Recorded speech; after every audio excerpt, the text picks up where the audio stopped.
They say a mother's love is a sea without a shore. But have you ever wondered what lies at the bottom of that sea?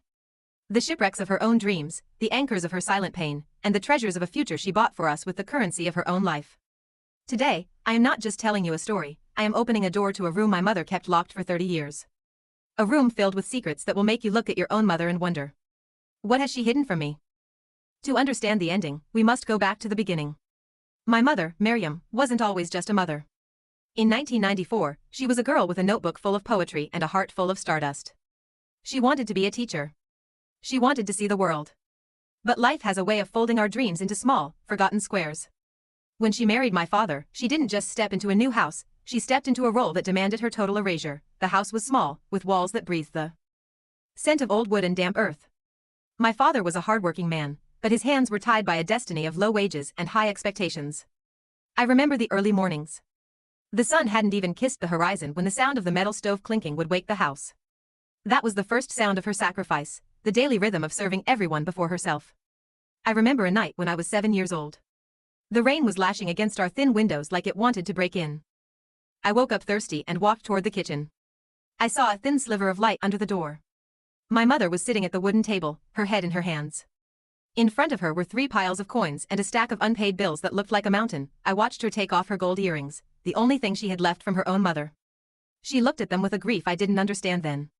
She wasn't just looking at gold, she was looking at her last connection to her identity. She whispered something I'll never forget: if I disappear, they can stay whole. The next morning, the earrings were gone. We had fresh milk and new shoes for school. When I asked her where her earrings went, she just laughed, a sound that didn't reach her eyes, and said, "Oh, they were getting heavy, Beta.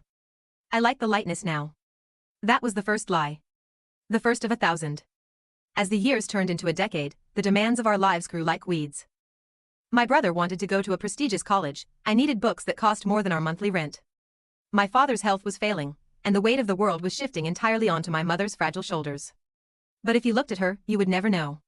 She became a master of the perfect smile, a mask so seamless that even her own children couldn't see the cracks behind it. It started with her afternoon naps. She would tell us she was tired and going to lie down for a few hours, asking us not to disturb her. We, being young and selfishly absorbed in our own lives, were glad for the silence. We didn't know that the moment she closed her bedroom door, she wasn't sleeping. She was climbing out of the back window. She had found work in a garment factory 3 miles away. She wasn't just sewing clothes, she was sewing our future. Her hands, once soft and smelling of jasmine, became rough, scarred by needle pricks and industrial chemicals. I remember once seeing a bandage on her finger. When I asked, she simply said, "Oh, just a kitchen accident. I'm getting clumsy in my old age." Another lie. Another sacrifice added to the tally. There was one winter, the coldest I can remember. The heater had broken, and we didn't have the money to fix it. My mother gave us all the blankets, staying up late by the stove to keep the fire going. One night, I found her shivering in the hallway, wrapped only in an old shawl. Her face was pale, and she was coughing, a deep